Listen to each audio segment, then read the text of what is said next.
don Rafael Pérez Huete, nacido en Barcelona el 12 de septiembre de 1968. Él tiene unos estudios eclesiásticos que realizó aquí en esta diócesis de Cuenca y terminó en Toledo. Durante algún tiempo fue sacerdote rural en la serranía de Cuenca, aquí mismo, 5 años, misionero durante 6 años en la diócesis de Lomas de Zamora, de Buenos Aires, en Argentina. 18 años ha estado ejerciendo en la parroquia de los Santos Inocentes de Madrid, que hoy sigue de párroco. Escribió un libro titulado Soy Rey de Misericordia, explicando los símbolos del cuadro de la Divina Misericordia, que se puede encontrar este libro en la editorial Sol. Fue escrito en el 2010. Su vida, tocada por la misericordia, nos descubrirá un acceso del anuncio de la Divina Misericordia para este tiempo. Por eso vamos a escuchar en la conferencia una mezcla de lo que es su propia vida como clave para entender los símbolos de la Divina Misericordia. Por eso cedo la palabra a don Rafael Pérez Huete.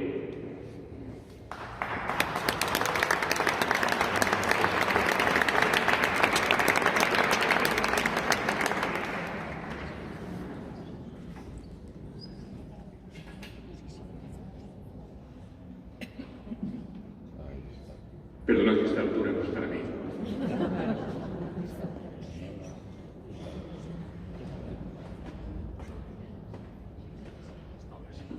Ahora mejor. Bueno, pues buenos días a todos los asistentes a este 14º Encuentro Nacional de la Divina Misericordia, que desde ayer se está desarrollando en esta ciudad emblemática de Cuenca, organizado por el Apostolado de la Divina Misericordia. Quiero agradecer al Padre Miguel Ángel y a los demás sacerdotes responsables del Apostolado de la Divina Misericordia y a todo el equipo organizador de este encuentro nacional que tiene sede en Cuenca este año. Quiero agradecerles que me hayan hecho el honor de invitarme a intervenir con una plática en este encuentro. Plática que, como se os ha anunciado, tiene por nombre Los signos de la Divina Misericordia. Si me disculpáis, me tomaré el permiso de añadir una coletilla a la plática y llamarle Los signos de la Divina Misericordia en el siglo XXI. Cuando el Padre Miguel Ángel me hizo la propuesta, os debo confesar que tenía sentimientos encontrados. De hecho, en primera instancia decliné el ofrecimiento, porque esta querida ciudad remueve en mi interior demasiados recuerdos. Cuenca fue testigo de muchos momentos gozosos de mi vida. Mi conversión a los 16 años, el descubrimiento de mi vocación. En esta catedral acolité durante largos años hasta llegar a ser sacerdote. Recuerdo la anécdota de esa brasa inoportuna que se salió del incensario en una celebración solemne y Monseñor Guerra Campos decía: písala, písala, písala. Y mientras había guardado, claro, está la compostura, ¿no? No sé, una alfombra valiosísima, pues acabó la pobre hecha unos zorros, ¿no? Bueno, pues una de tantas cosas. Y el maestro de ceremonias que decía: tú si te equivocas, metéis la pata pero con solemnidad. Hazlo de tal manera porque no se van a enterar. La gente no conoce la liturgia, no se van a enterar. Y que tú hazlo como con convicción, ¿no? Y ya está, y queda bien, ¿no? Bueno, pues anécdotas de mis años de acólito aquí, ¿no? Y bueno, pues recibí la ordenación sacerdotal hace ya 29 años de manos de nuestro obispo Guerra Campos, nuestro entonces obispo. Y también en esta provincia fui testigo, pero también, como os decía, fui testigo de acontecimientos difíciles para mi vida, ¿no? Aquí, en un pueblecito de Cuenca, reposan los restos de mi hermano, el único hermano que tenía, Andrés, y bueno, pues también otras circunstancias de mi vida como miembro del Instituto pertenezco, pues también tocaron de cerca el corazón de todos los miembros y también fueron motivo de controversia, de dolor. Entonces, bueno, pues por eso digo, eran sentimientos encontrados. Y cuando me lo ofrecieron, dije, no, muchísimas gracias, de verdad, es para mí un honor, pero como que no.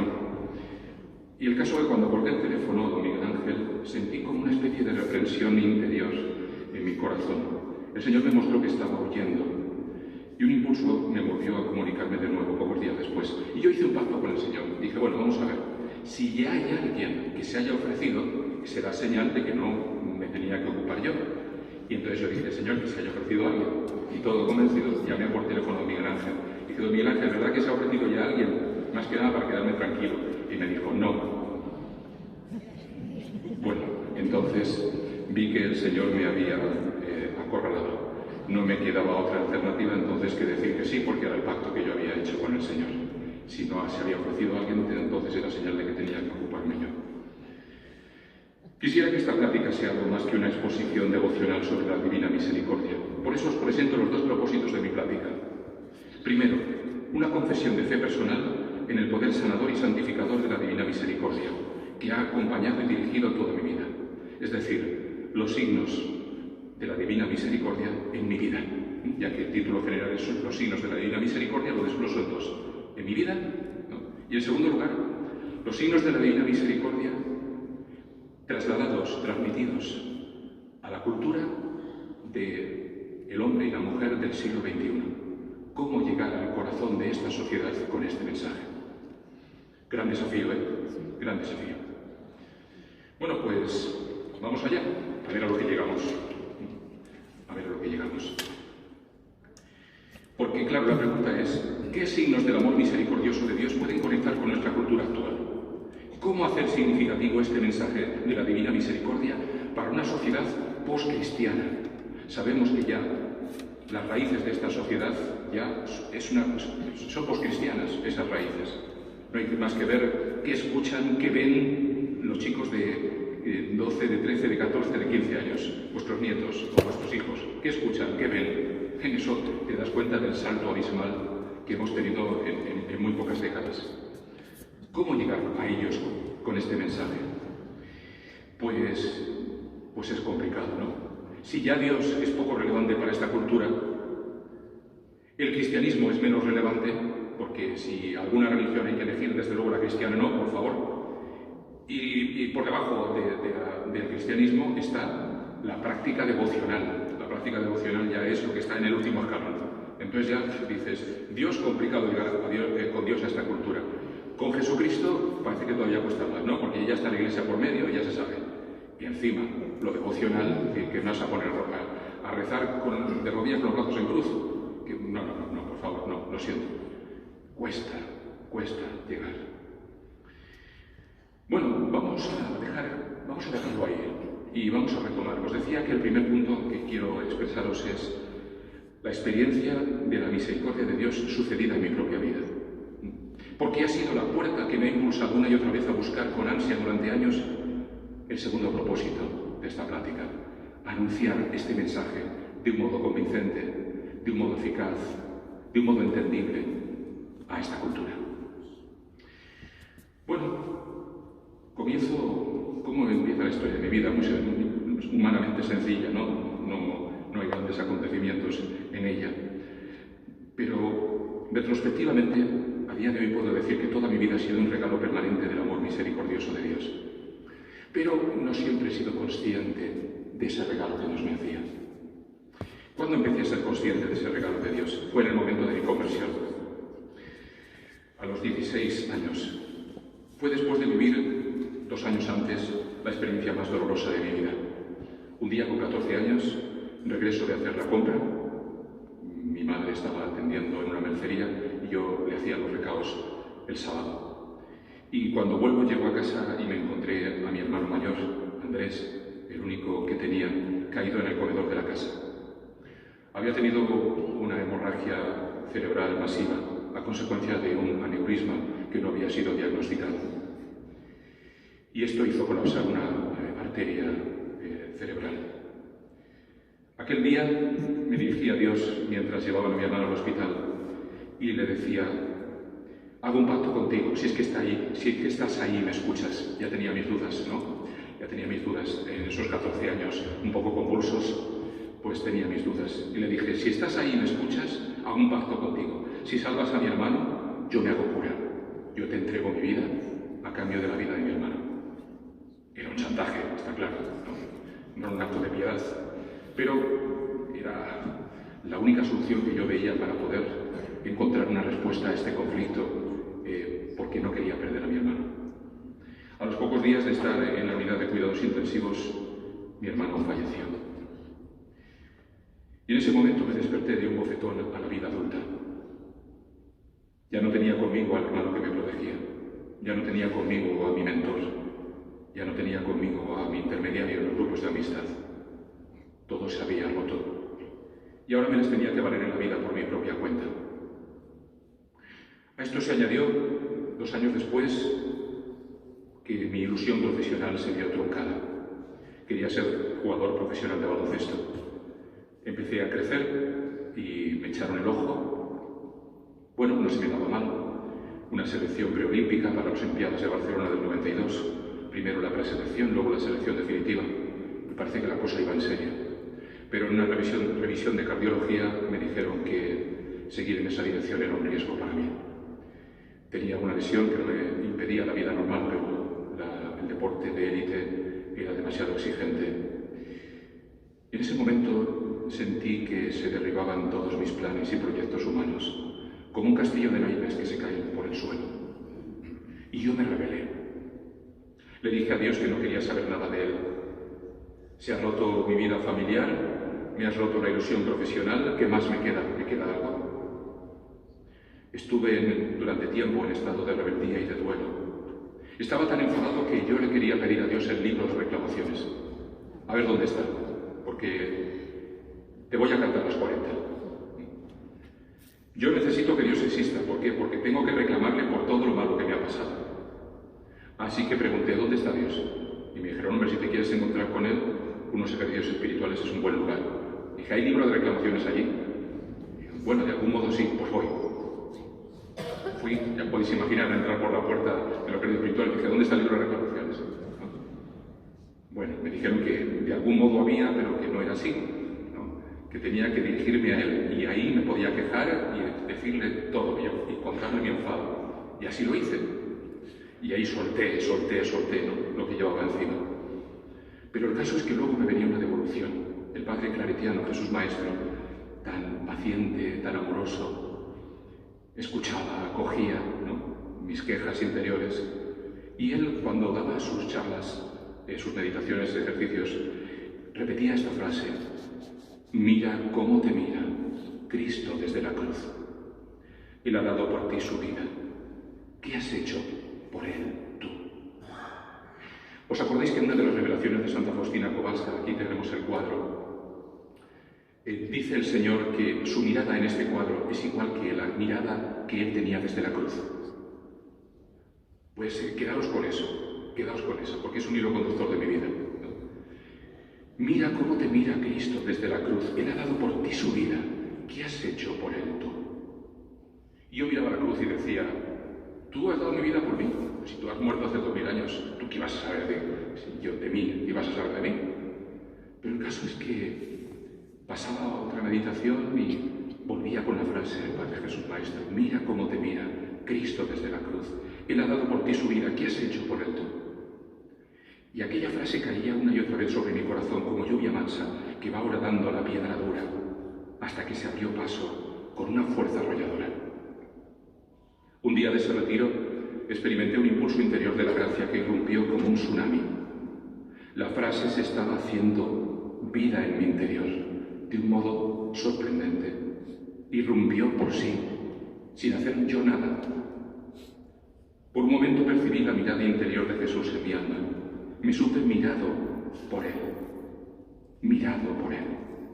como Jesús misericordioso mira desde este cuadro, como Jesús agonizante mira desde la cruz.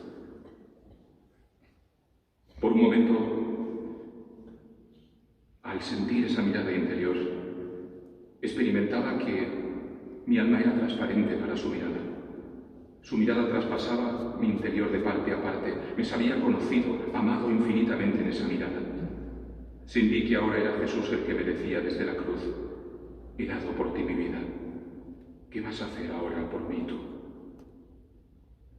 Supe en esa mirada de amor y misericordia que Dios había pagado en la cruz por mis pecados y que me había liberado de la herencia de muerte que pesaba sobre mí.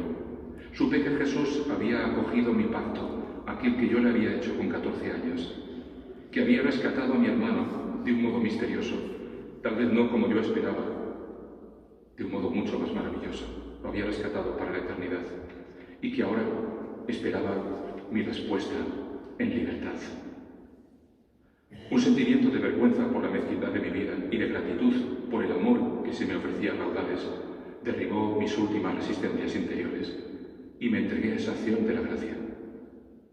Entré en aquellos ejercicios siendo agnóstico y salí con una intuición clara. Mi vida a partir de ese momento tenía que ser una respuesta al desafío de amor misericordioso de Jesús, que me mira desde la cruz. Esa decisión se fue consolidando en mi vida a través de las actividades con los jóvenes de Acción Católica de Cuenca, actualmente Católicos en Acción, y también a través de la llamada a vivir mi sacerdocio y mi vida consagrada con los siervos de la Santísima Trinidad. Pasaron los años, fui al seminario de Cuenca, terminé mis estudios en el seminario de Toledo y recibí mi ordenación en el 93, en esta catedral, de manos de Monseñor Guerra Campos, el mismo que me había dicho: písalo, písalo. No olvidaré la frase que elegí como lema de mi ordenación y que hice acuñar en las estampas del recordatorio: el Hijo de Dios me amó y se entregó por mí. Gálatas 2:20. Era el eco perfecto de la frase que fue causa de mi conversión a los 16 años. Tras 5 años de cura rural en la Serranía de Cuenca, los que, de hecho, hay aquí algún feligrés mío, ex-feligrés mío, de Cañizares. Estuve de cura rural 5 años en Cañizares, Vadillos y Carrascosa de la Sierra. Sentí el impulso misionero, como lo sintió Ildefonso, que está aquí en el equipo organizador, y el Señor me llamó a ir a misiones. Era un desafío del Señor, un desafío de su amor que despoloneaba y me llamaba a horizontes de evangelización más amplios. De común acuerdo con mis superiores y el entonces obispo de Cuenca, Monseñor Ramón del Hoyo, fue aceptada mi petición y en el 98 marché como misionero con un compañero sacerdote, el padre Víctor, a una parroquia de Buenos Aires profundo. Cuando llegamos desde el aeropuerto a la parroquia palpamos la pobreza del lugar: calles de barro, casas precarias, chaulismo. Es la diócesis de Lomas de Zamora, diócesis sufragánea de Buenos Aires. Al entrar en la casa parroquial, ¿sabéis cuál fue la bienvenida que recibí? Había un cuadro con un Jesús coronado de espinas y debajo una frase. A ver, adivinad la frase. ¿Qué podía poner la frase? No. ¿Jesús de la Misericordia? No. ¿Qué podía poner la frase? El Hijo de Dios me amó y se entregó por mí. La misma frase que fue motivo de mi conversión a los 16 años. La misma frase que puse en la estampa de mi ordenación sacerdotal. La misma frase me la encontré de bruces al abrir la puerta de la casa parroquial. Aquello me dejó helado, porque era como que el Señor me estaba diciendo: yo soy el que conduce el hilo de tu historia. Yo soy el que te estaba esperando en este lugar. Yo soy el que te he llamado a las misiones. Y si tú entregas tus años de misionero, tus mejores años de juventud por mí, has de saber que yo he entregado hasta la última gota de mi sangre por ti. Porque yo me he entregado por ti. Te amé y me entregué por ti. Y te sigo amando y me sigo entregando por ti, porque estoy vivo y resucitado. Bien, el caso es que esa parroquia la serví durante 5 años, parroquia Nuestra Señora de Itatí. Tenía 180.000 personas, parecía una diócesis más que una parroquia. La parroquia central, 8 capillas, cada una con 20.000 personas, 4 colegios con doble turno de escolaridad. Y entre 2 sacerdotes teníamos que atender los 4 colegios con doble turno, que eran 8 colegios realmente, más la parroquia central, una de las 8 capillas, cada capilla con 20.000 personas. Y a un turno de primeras comuniones, 900 niños. Así, 900 niños, turno de primera comunión de una capilla. Inmaculado. Era una marabunta humana para dos sacerdotes todavía novatos. Fueron años tremendamente gozosos. Las celebraciones estaban llenas de jóvenes, numerosos grupos de fe, renovación carismática, Legión de María, había allí de todo, acción católica, de todo lo que te puedas imaginar. Nos sentábamos a confesar los jueves y estábamos el día entero, desde las 9:30 de la mañana hasta las 11 de la noche. Parábamos un rato a comer y a seguir confesando. La cola a veces rodeaba el diámetro de la parroquia entera, la cola de espera de confesión. Acompañaba espiritualmente a más de un centenar de personas, entre jóvenes y adultos. Tenía 12 ministros de la comunión para distribuir la comunión a los enfermos. Cuando hacíamos misión parroquial, íbamos puerta por puerta a misionar, salían 500 misioneros, entre catequistas y miembros de los grupos de fe. Lo mismo que cualquier parroquia, ¿verdad?, de por aquí. Exactamente igual. Exactamente igual. En el año 2000, en medio de mis afanes como misionero, tuve noticia de que el Santo Padre Juan Pablo II, el 30 de abril, había canonizado a una nueva santa. Al parecer se llamaba Faustina. Dentro de lo que hay Faustina, bueno, te puedes quedar con el nombre.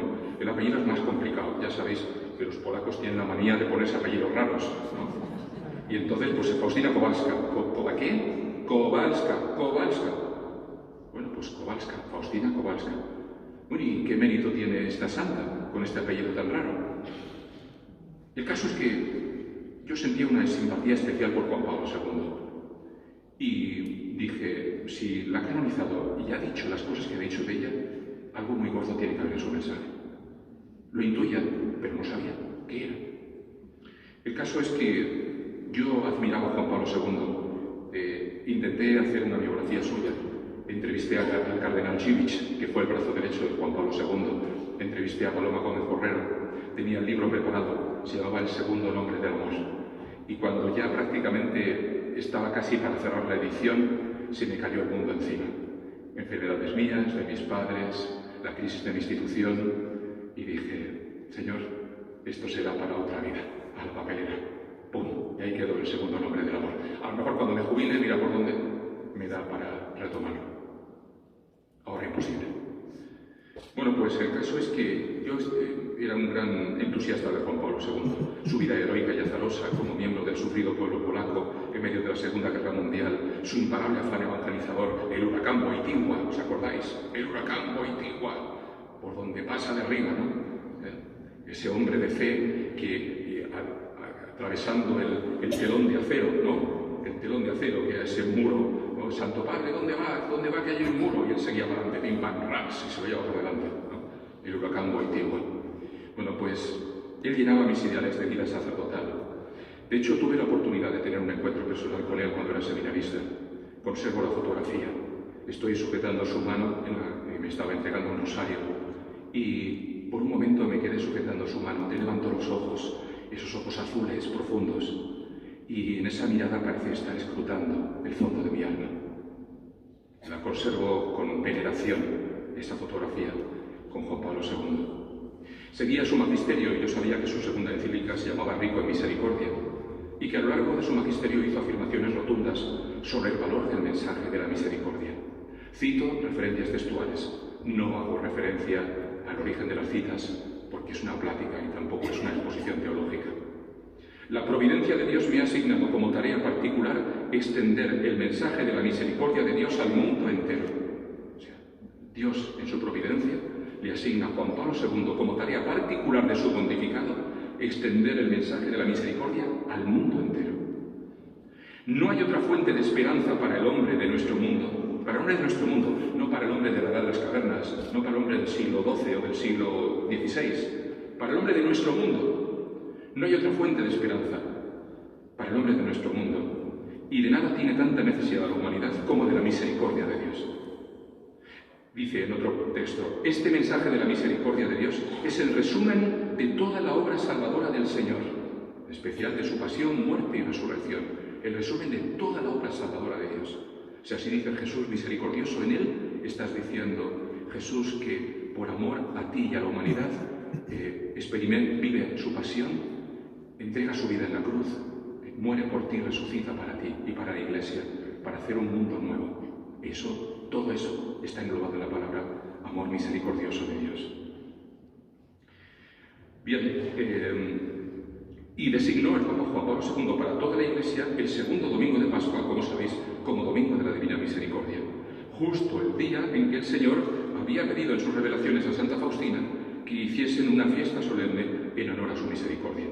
Evidentemente esto fue una cucada de ojo total de Juan Pablo II a Santa Faustina, a las revelaciones. El Papa hace uso de su autoridad como pontífice para dar valor, el mayor que puede dar la autoridad magisterial, a una revelación privada, acogiendo la petición que Jesús hizo a través de Santa Faustina. Y para la Iglesia Universal establece ese segundo domingo como Domingo de la Divina Misericordia. Por eso, cuando me dijeron que el Papa había canonizado a Santa Faustina, la primera canonizada en el año jubilar 2000, la primera canonizada en el milenio, y que dijo proféticamente en la ceremonia que este mensaje está preparado por la providencia de Dios para ser anunciado a todo el tercer milenio, comprendí la importancia vital de conocer y transmitir este mensaje, tanto para la Iglesia como para la humanidad. Esto no es como la moda, moda primavera-verano, moda verano, moda invierno, ¿verdad? Ahora me quito el traje, me pongo otro. No. Para el tercer milenio. O sea, quedan unos añitos todavía, hasta que acabe. Conseguí un diario de la Divina Misericordia en mi alma y me lo sorbí. La autobiografía de Santa Faustina la convertí por años en mi libro de cabecera. Leía y releía, subrayaba y volvía a subrayar sus textos una y otra vez. Sigo con mis años de misionero. En Buenos Aires tuve la ocasión de extender el culto a la Divina Misericordia, encargando una escultura de Jesús a una artista, de Jesús misericordioso, a una artista feligresa de mi parroquia, Raquel Turraca. Todavía tengo contacto con ella. Le costó un poco, sobre todo, lo de los rayos, ¿no? Dice, claro, padre, es que en un cuadro, digo, pues haberte hecho pintora, pero es escultora, pues yo tengo que tirar de lo que tengo en la parroquia. Entonces os podéis imaginar, ¿no? Los rayos por aquí, por allá, para que no se desmonten, ¿no? Pero lo hizo, lo consiguió. Le quedó bien, digno, ¿no? También tuve ocasión de practicar las obras de misericordia materiales con los laicos de mi parroquia. ¿Recordáis la crisis del 2000 en Buenos Aires? ¿Os suena? Uf, pues sí. A mí me tocó vivirla por dentro, en el ojo del huracán. Devaluación de la moneda, el corralito, pérdida de los puestos de trabajo, asalto a los supermercados, asesinatos en las calles, hambre. Tuvimos que hacer 5 comedores infantiles.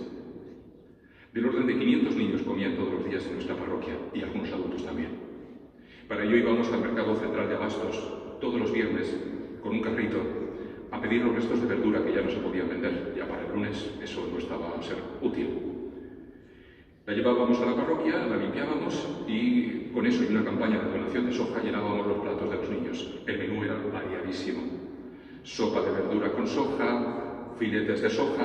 Filetes de soja, sí, desturizábamos la soja y se convertían en filetes, lo que llamaban allí milanesas. Era porque la carne como que no daba el presupuesto. Croquetas de soja con verdura, en fin, un menú amplísimo. Tarta de soja, ¿no? Bueno, pues no se me olvidará el rostro de vergüenza de los vecinos del barrio cuando venían a la puerta de la casa parroquial a pedir un poco de harina para matar el hambre, porque llevaban días sin comer en casa.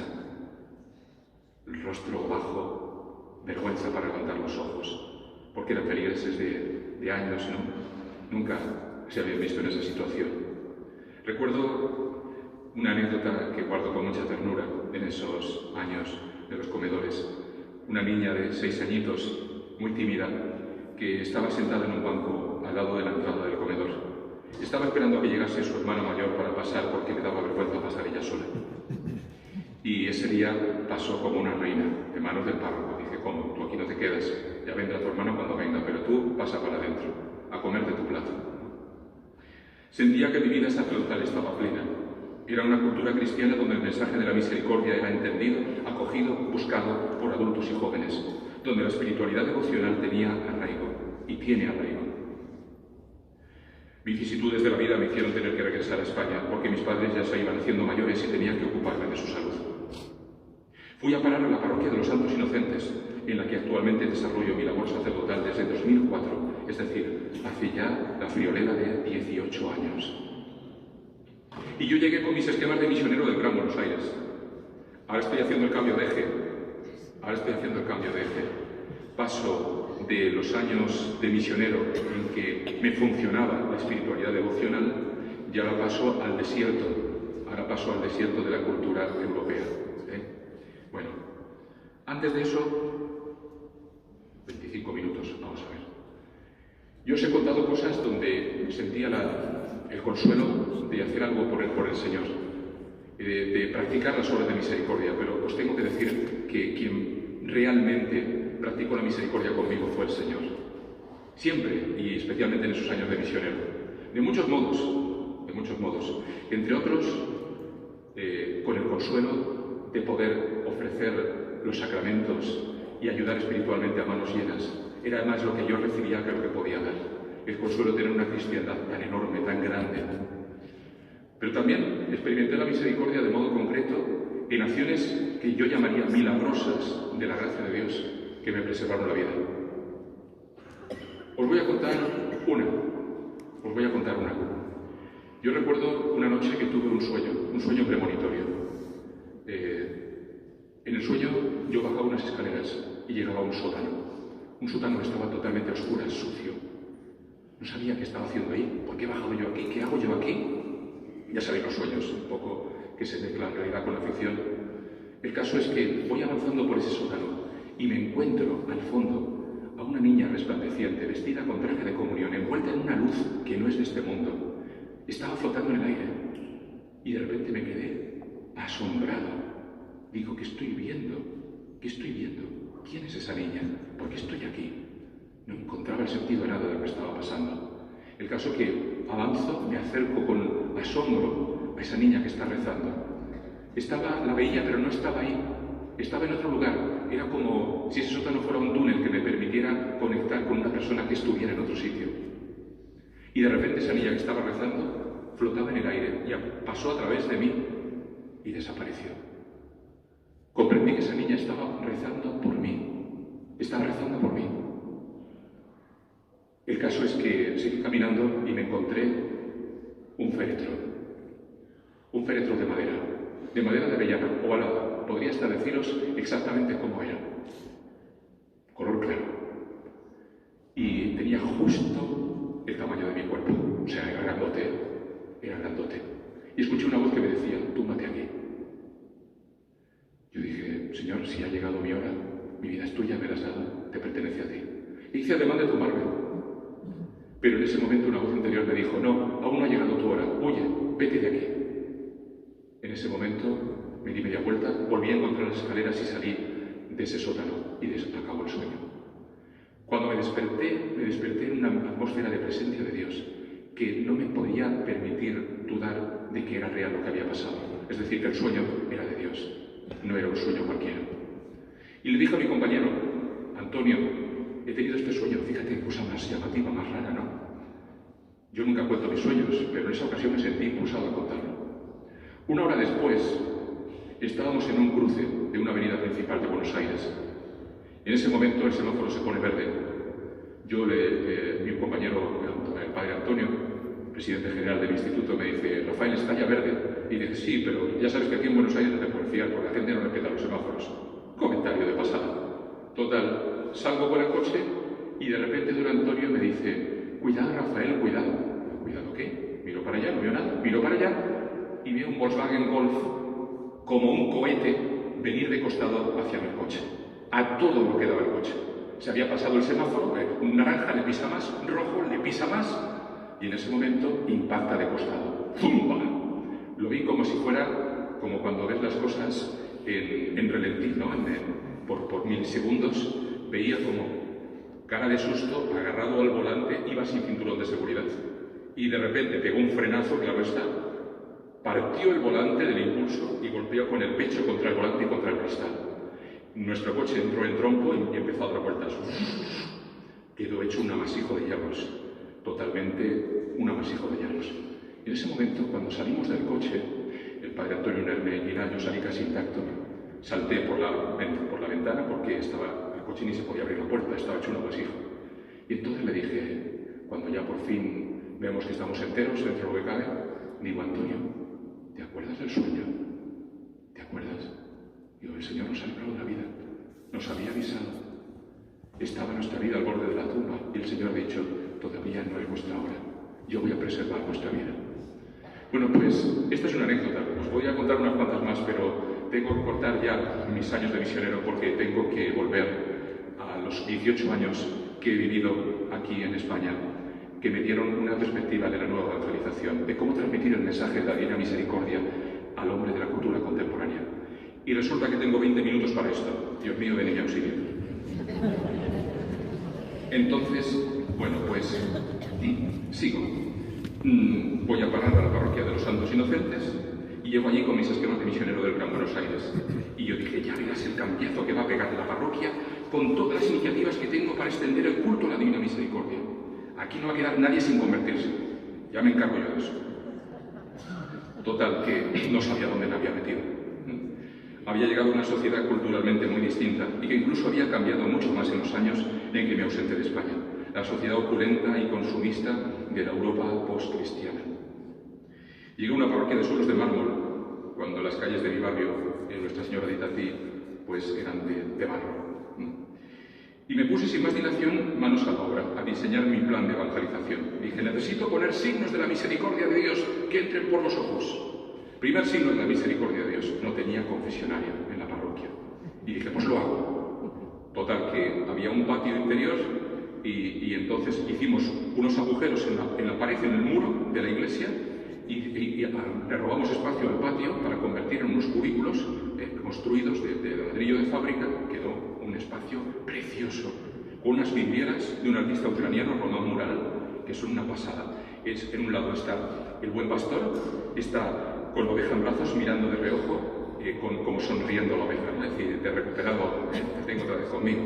Y en otro está el buen pastor, son dos confesionarios simétricos, el Padre Misericordioso. El Padre Misericordioso, conmovido, estrechando entre sus brazos al Hijo pródigo, ¿no? Entonces, claro, es como algo que entra por los ojos, entra por los ojos. Bueno, pues en la fachada principal del confesionario, justo en el centro de los dos cubículos simétricos, pues está un cuadro de Jesús Misericordioso, pintado por la pintora copista feminista de mi parroquia, Elena Franco. Allí sí que encontré a una pintora y dije, lo primero, le dije, me vas a pintar un cuadro de Jesús Misericordioso, de tamaño natural. Y ahí lo tenemos.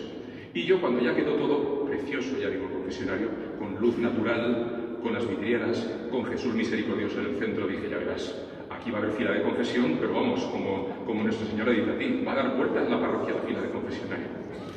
Sí, que te lo crees tú. Nada. Yo allí lo que me encontraba es frío en invierno y calor en verano. Pero penitentes, pues no muchos. Entonces dije, ya sé lo que pasa. Lo que pasa es que esta imagen, como la gente no la ve, ya dijo el Señor en los mensajes de Santa Faustina que estuviera la imagen en un lugar bien visible, que no estuviera en la clausura del convento, que estuviera fuera, ¿os acordáis? Que se lee en los cuadros. Bueno, pues dije, ya está. Pues ¿cuál es la parte de fuera del convento de mi parroquia? Pues fuera, la fachada. Y monté un vinilo gigante y lo puse en la fachada de la parroquia. Y dije, ¿no es? Ahora ya sí. Ahora ya la gente cuando pase a ver a Jesús Misericordioso va a pasar a confesar. Sí. Tampoco. Bueno, vamos a ver, pues habrá que seguir dándole vueltas al tema. Total, que entonces dije, ya sé lo que pasa, es que la gente no entiende el mensaje de la Divina Misericordia. Vamos entonces a hacer un libro para que la gente lo entienda. Y haciendo el libro, y con el vinilo fuera, y con el confesionario dentro, entonces sí que se van a convertir. Y hice el libro Soy Rey de Misericordia. Es un libro que tiene su título Descifrando un mensaje escondido. Básicamente es explicar la simbología preciosa del cuadro. Explicar qué sentido tiene la túnica blanca, qué sentido los rayos, qué sentido la mirada, qué sentido la mano bendiciendo, qué sentido el cuerpo llagado de Jesús, por qué tiene un paso adelantado sobre el otro, etcétera, ¿no? El sentido de la firma, Jesús, confío en ti. Bien. Y bueno, pues no me fue mal, porque hice 1000 libros en la primera edición, otros 1000 en la segunda, y estamos ya en la segunda edición, pero pues no conseguí lo que buscaba. Entre otras cosas, ¿sabéis por qué? ¿Sabéis quiénes me compran estos libros? Los devotos. ¿No me los compran los alejados? ¿Qué es lo que yo buscaba? Y dije, fracaso total, no he conseguido lo que quiero. Total, entonces ya que me queda por hacer. Hice una planta encima de la parroquia y a la planta la llamé Jesús Misericordioso. Fui a Cracovia y le pedí una reliquia de Santa Faustina, reliquia exosibus de su cuerpo, y la puse al pie del cuadro. Y dije, si con esto ya no se convierte la gente, ya, pues seguía todo más o menos igual. Incluso pensé, vamos a ver, como el gran apóstol de la Divina Misericordia, el Papa Apóstol, es Juan Pablo II, voy a hacer una biografía suya, biografía que quedó frustrada, como os conté, el segundo nombre del amor. Entrevisté al cardenal Živic, entrevisté a Paloma Gómez Borrero, a la papelera todo. No hubo oportunidad. Asistí al segundo congreso de la Divina Misericordia. ¿Qué está pasando aquí? ¿Tendría que dudar de la afirmación profética de Juan Pablo II, que nos dijo que este mensaje era crucial para el tercer milenio? ¿Es que no tiene suficiente fuerza este mensaje para transformar el mundo poscristiano? ¿O es que tenemos que resignarnos a tener parroquias vacías de fieles, dedicadas a unos pocos, que son los que se sensibilizan por la piedad devocional? Y cuidado, yo no quito nada a la piedad devocional, y yo la practico, y yo la fomento en mi parroquia, pero me he dado cuenta de que por sí sola no te llena la parroquia de gente. Una y otra vez pensaba en las miles de personas que movilizaba en mi parroquia de Buenos Aires y me generaba una nostalgia tremenda. Y al compararlo con los pobres resultados de Madrid, experimenté una sutil tentación. Pensé que mi misión estaba fracasando y que mi entrega sacerdotal estaba siendo estéril. Sentía que mi parroquia era como un desierto, como tierra árida. Y claro, pues esto me hizo caer en una crisis depresiva. Una crisis depresiva que me acompañó durante cerca de 10 años. Años en los que no acertaba a encontrar la puerta de salida a esta situación. ¿Qué está pasando? ¿Qué está pasando? Y tengo 13 minutos para contar lo que está pasando. Bueno, pues vamos a ver, voy a intentar centrarlo muy brevemente. Está pasando que incurrimos en un error muy frecuente en muchas parroquias de gente de muy buena voluntad, muy trabajadoras. Y el error consiste, quedaros con esto, en regar una maceta donde no hay semilla. Regar una maceta donde no hay semilla. Si tú regas una maceta que no tiene semilla, tú con todo el primor del mundo, y riegas y riegas y eso no sale la planta, pero es que no sale, ¿qué pasa aquí? Pues has echado la semilla. Pues si no la has echado, ¿cómo va a salir la planta? ¿A qué me refiero? Estamos empleando medios de evangelización, sobre todo centrados en la catequesis, para hacer crecer una fe que no existe, una fe que no ha nacido en el corazón de las nuevas generaciones, porque es una sociedad poscristiana. Catequizar a un mundo que no ha recibido un primer anuncio de Jesucristo, ni un testimonio de amor por parte de los cristianos que sea creíble y que le cuestione e interrogue a la persona, es una pastoral abocada al fracaso. Ofrecemos catequesis para los niños, porque supuestamente los padres ya tienen fe y están catequizados. Cuando los niños acaban, pasan como el agua por debajo del puente. Viene por esta orilla y sale por esta. Los niños hacen la catequesis y se van. Cada vez más estamos llamados a desarrollar un primer anuncio de la fe en una sociedad que es tierra de misión, territorio de misión. Comprendí que yo mismo había vivido así al comienzo de mi vida, de un modo no consciente mi fe. Me bautizaron, me comulgaron, me confirmaron, ¿no? Es el drama de una cristiandad avejentada, no solo biológicamente, sino espiritualmente, porque viene de las rentas del pasado, de la fe heredada de generaciones anteriores, de una inercia que cada vez tiene menos fuerza social, de una fe no asumida, no interiorizada, porque no han tenido una experiencia directa, consciente y fuerte de la misericordia de Dios. No se ha producido en la mayor parte de los casos una verdadera conversión personal. Esta pasividad en la fe la expresaba un sacerdote argentino, recientemente fallecido, Monseñor Oscar Casale, creo que sí, que era Casale el apellido, con un fino sentido del humor. Decía con mímica que el varón hace 4 visitas a la casa de Dios a lo largo de su vida.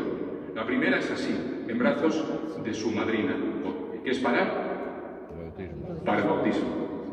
La segunda es así, es para la primera comunión. Se hacen con el muchacho, pero ya va costando, ¿no? El sacramento de la confirmación se lo pasa con salto olímpico, ¿no? Salto olímpico. Y vuelve luego con los brazos en alto para el matrimonio. Porque el suegro está detrás apuntando. Y por último, la cuarta visita, que la hacen con los pies extendidos por delante. Claro. Cuando yo hago el expediente a los novios en el momento de la pregunta clave, ¿por qué venís a casaros en la iglesia?, se quedan titados y dicen, están haciendo tiempo para ver lo que se les ocurre. Buena pregunta, me dicen. Digo, claro, es buena pregunta. A ver qué me respondes. Dicen, la mayor parte de ellos, por continuar una tradición familiar.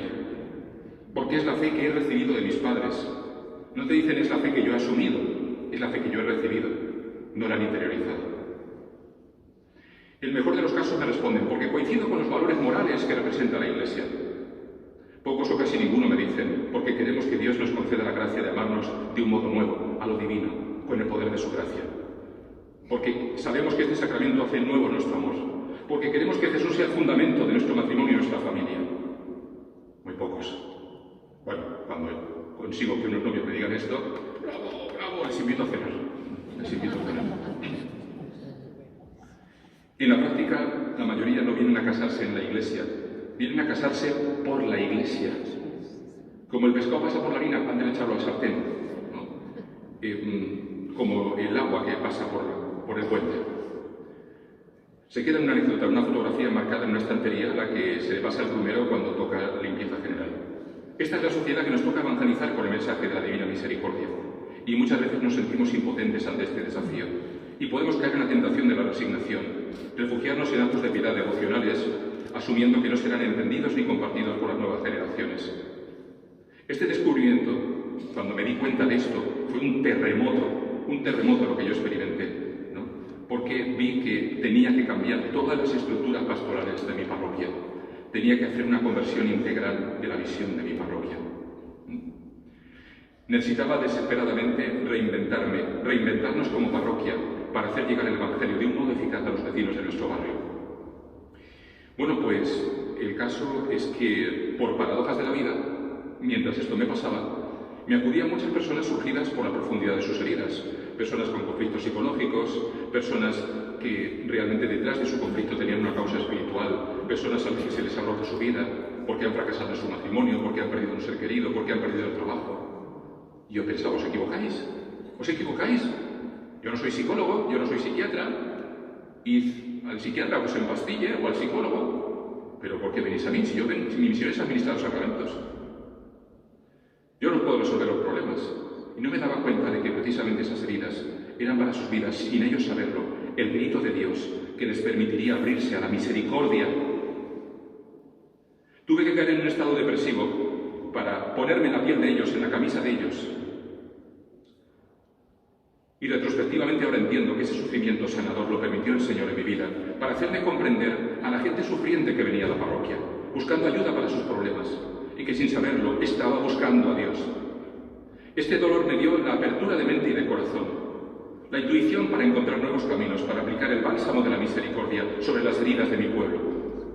Me convertí en el sanador que primero había sido herido, como dice el sacerdote Henry Nowen, y que sacaba del mismo bálsamo que le sanó el ungüento curativo para sus hermanos.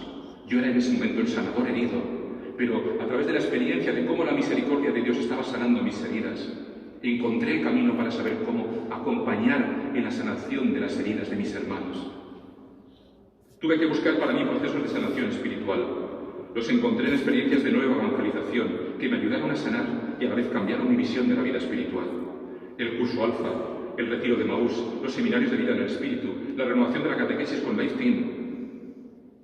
Ahora por fin entendí a mis hermanos que venían urgidos por su dolor, sin sentido de Dios ni del pecado, ni de la vida espiritual.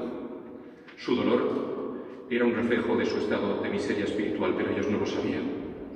Pero cuando se abren a la sanación, entonces la palabra misericordia empieza a ser significativa para sus vidas, porque perciben que es Dios el que les ha rescatado de su abismo. Ellos vienen buscando resolución de su problema. Asúmelo y condúceles a la misericordia. Pero primero, hazte cargo de su problema. Tenemos que aprovechar las oportunidades que nos ofrecen las heridas afectivas, psicológicas, espirituales de los hombres y mujeres de nuestro tiempo, miembros de una sociedad de pensamiento líquido, posmoderna y poscristiana. Descubrir que esas heridas son maravillosas oportunidades para anunciar el gran mensaje de la misericordia. Grietas por las cuales se puede filtrar el amor misericordioso del Señor. Porque al experimentar su fragilidad, descubren que no son autosuficientes como ellos creían. Y eso les predispone a acoger la misericordia de Dios para ser restaurados. ¿Ves? Una herida lo planteas como una limitación y puedes decir, qué malo que esta persona esté herida. Es una oportunidad.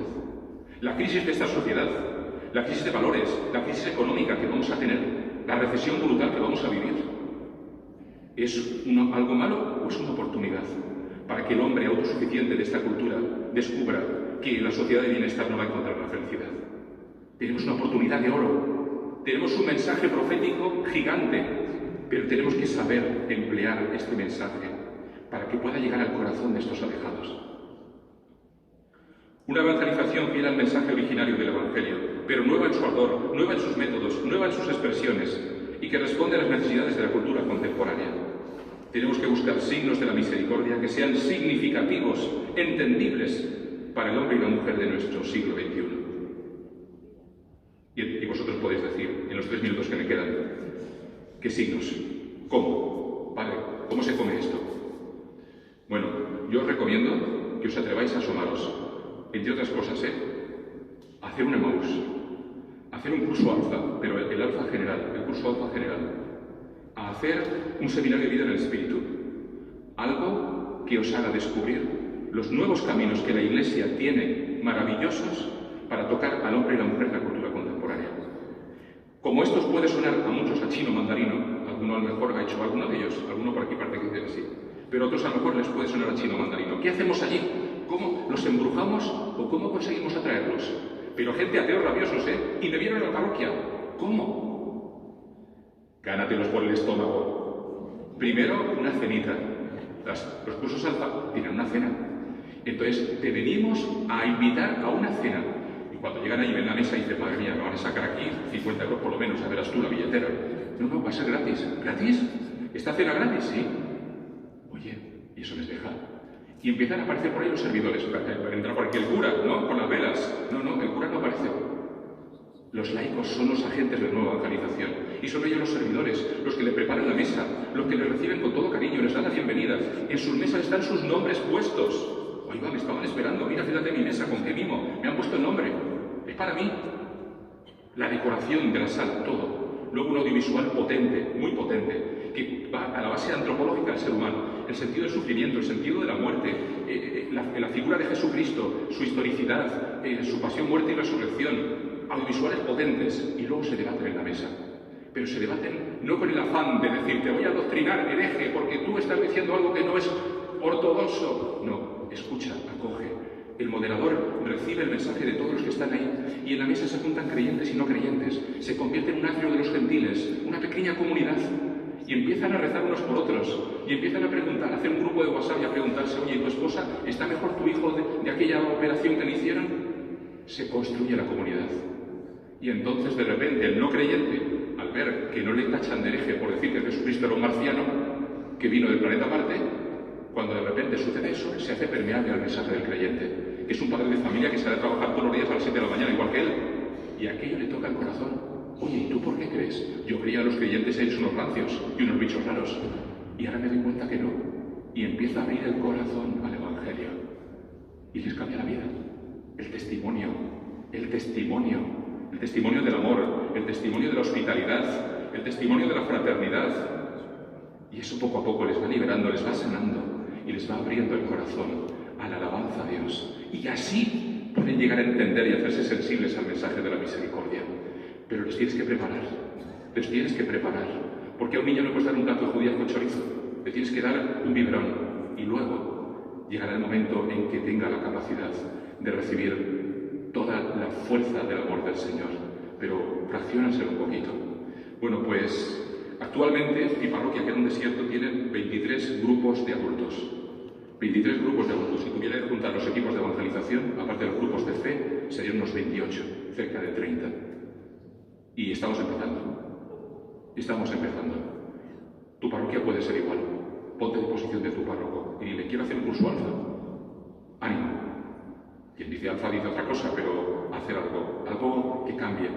Si tú quieres que cambie tu parroquia, tiene que cambiar algún parámetro de lo que venimos haciendo desde hace 40 años. Algo tiene que cambiar. No por esnovismo, teniendo claro los objetivos. Y ya veréis cómo el Señor nos acompaña en ese cambio. Nada más.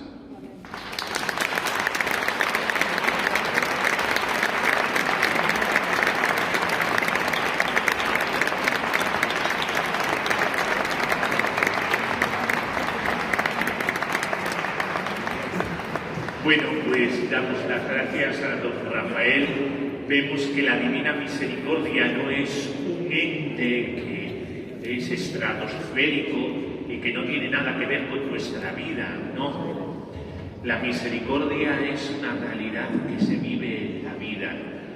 Seguramente, si muchos de vosotros viniera a este ambón y nos dijera lo que ha hecho la Divina Misericordia en su vida, también tendríamos otra historia de amor y de misericordia. Cada uno de nosotros la tenemos, cada uno de nosotros. Por eso el Padre Rafael ha ido a través de su vida entendiendo los signos eficaces de la misericordia, que es el amor de Dios en nuestra vida, en nuestra historia. Es esa providencia de amor de Dios.